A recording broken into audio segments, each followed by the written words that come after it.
Olá pessoal, tudo bem com vocês? Sejam bem-vindos a mais uma aula da nossa série História da Filosofia Ocidental à luz da obra do Giovanni Reale e do Dario Mantisser.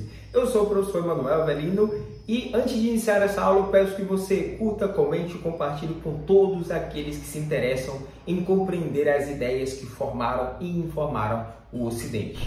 Sem mais delongas, vem comigo, Anaximandro de Mileto. O Anaximandro de Mileto, pessoal, ele nasceu no final do século 7 a.C., viveu até a segunda metade do século 6 a.C.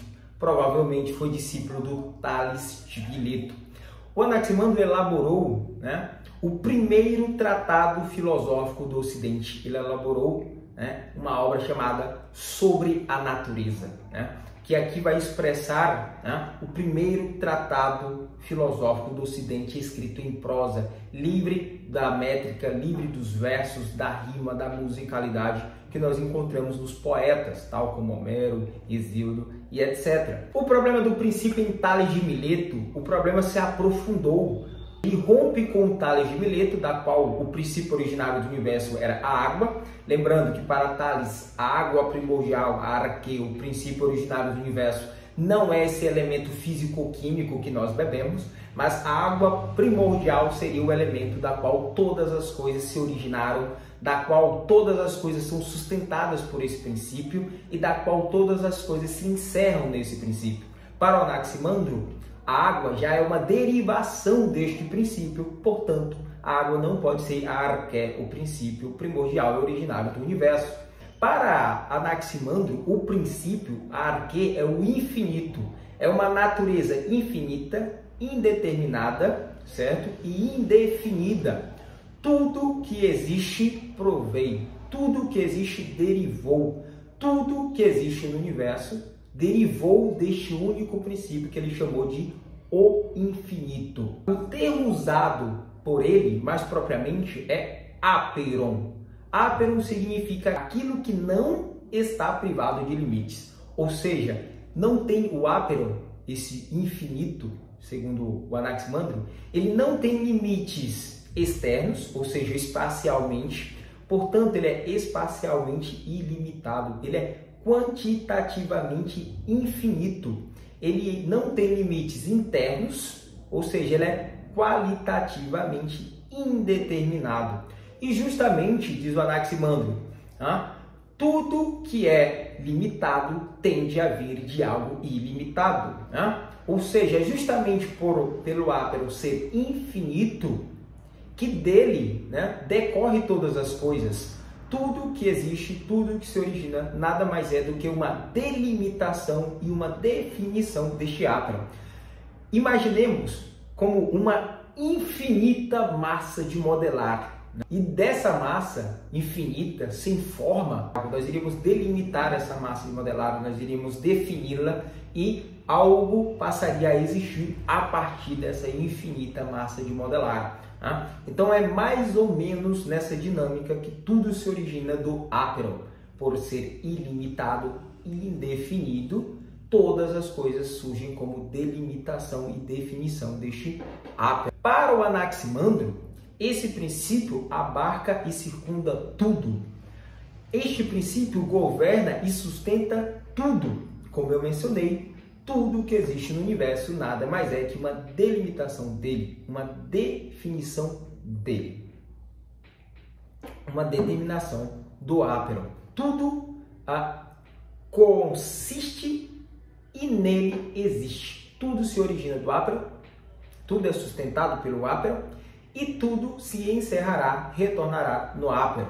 Em Anaximandro, Deus torna-se o princípio, ou seja, o áperon é Deus, o áperon tem algo de divino, o áperon é a causa não causada, o áperon criou todas as coisas, mas não foi criado por nada, do áperon derivou todas as coisas, mas o áperon não é derivado de nada, não é uma derivação de nada. Do áperon, todas as coisas surgiram. O áperon é o princípio de todas as coisas, mas o áperon não tem princípio algum. O áperon sempre existiu, digamos assim. Portanto, o ápero é Deus, ao passo que os deuses tornam-se o mundo, os universos, e os universos para o Anaximandro são numerosos, né? Eles nascem e perecem ciclicamente. Mas nós temos que nos perguntar o seguinte: como e por que do princípio derivam todas as coisas e por que todas as coisas se corrompem? Tales de Mileto não se fez essa pergunta. Ele diz que tudo se originou da água primordial, mas ele não explica como tudo derivou desta água primordial, né?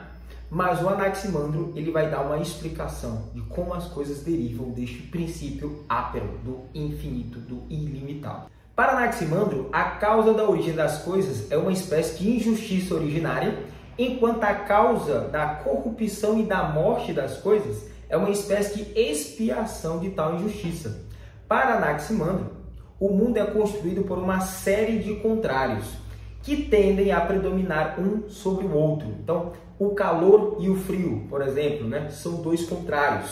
A predominância do calor sobre o frio é uma injustiça. A predominância do frio sobre o calor é uma injustiça. Então, a expiação de tal injustiça, certo, seria, né, o equilíbrio, né, dessa injustiça original. Portanto, a injustiça consiste justamente nessa predominância de um elemento sobre o outro, né? O seco, o úmido, né? O úmido sobrepor o seco, o frio sobrepor o calor e vice-versa. A essa predominância nós chamamos de injustiça. Bom, se você reparar, essa ideia de injustiça original, né? Uma culpa original e depois essa expiação e etc., nós já encontramos aqui, e é consenso entre os estudiosos, tá? Uma influência das concepções órficas, da religião órfica aqui no Anaximandro de Mileto. E nós temos aula nessa série aqui. Para o orfismo, há uma culpa original, né? Há algo de divino no humano, há uma culpa original, e ele precisa, por meio de uma iniciação em práticas órficas, né, fazer uma expiação dessa culpa original, de tal forma que ele voltaria ao equilíbrio, voltaria ao divino, voltaria ao estado original, tá bom? Bem, assim como o princípio é infinito, os mundos são infinitos. Esse nosso mundo, para ele, nada mais é que um dos inumeráveis mundos, em tudo semelhante aos mundos que nos precederam, né, que vieram antes, e em tudo semelhante aos mundos, né, que se seguirão, que vão vir, né? Portanto, cada mundo para o Anaximandro, cada universo tem nascimento, tem vida e tem morte. Ou seja, para o Anaximandro, assim como o princípio é infinito, os universos são infinitos. Agora nos atenhamos o seguinte: professor, você disse que o princípio, assim como o princípio, o ápero é infinito, os universos são infinitos. Sim, são infinitos, são numerosos, né? São inumeráveis, né? São infinitos, perfeito.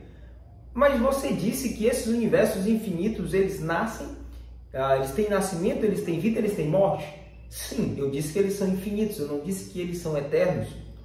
Eterno é aquilo que não tem nem início, nem meio, nem fim. Portanto, o ápero, apenas o princípio originário, a arqué, o princípio, o ápero, ele é eterno. Ele é o princípio que não teve causa alguma, mas que causou todas as outras coisas. Portanto, os inumeráveis universos, eles são infinitos, né? Porque eles são inumeráveis, eles são vários. Mas para Anaximandro, eles nascem, eles têm vida e eles morrem ciclicamente. Como explicar a origem do cosmos para Anaximandro? Anaximandro vai dizer que de um movimento eterno geram-se os primeiros contrários fundamentais, que para ele é o frio, de natureza líquida, e o calor, que é o fogo. Originariamente, ele vai dizer que o frio teria sido transformado em parte pelo calor, pelo fogo, formando uma esfera periférica no ar. Essa esfera periférica no ar teria se dividido em três, derivando ou originando a esfera do Sol, a esfera dos astros, a esfera da Lua. E a esfera dos astros aqui, leia-se os planetas, as estrelas, né, os cometas e etc. O elemento líquido, de acordo com Anaximandro, ter-se-ia recolhido nas cavidades da Terra, dando origem e constituindo os mares. A Terra, para o Anaximandro, ele imaginava a Terra de forma cilíndrica, tá bom? E ela permanecia suspensa sem ser sustentada por nada. Mas, segundo ele, ela continua firme lá, sustentada, né? Pela igual distância de todas as partes. ou seja, é uma espécie de equilíbrio de forças. Então, diferente do Tales de Mileto, que falava que a Terra era suspensa, né, no ar, era sustentada pela água, né? Era sustentada pela água, né, por meio de um equilíbrio de forças. O Anaximandro vai dizer que a Terra permanece sustentada por nada, por um equilíbrio de forças, né? E ele é o primeiro também a trazer aqui, né, como filosofia antecessora, digamos assim, de algumas teorias científicas, tal como ele vai dizer que, sob a ação do Sol, nesse elemento líquido, os primeiros animais, né, de estrutura mais elementar, das quais vão evoluindo, né? Então, esses animais de estrutura elementar teriam desenvolvido aos animais mais complexos. Então, aqui a gente já tem, né, a antecipação da teoria evolucionista do Charles Darwin e da ideia de que os primeiros seres vivos, né, vieram do mar, da água, né, se originaram ali do elemento líquido, elementos e organismos mais simples e evoluindo para organismos mais complexos. Olha como estudar uma filosofia é maravilhoso, pessoal. Nós estamos aqui lidando com os fundamentos das ideias que até hoje influenciam o Ocidente.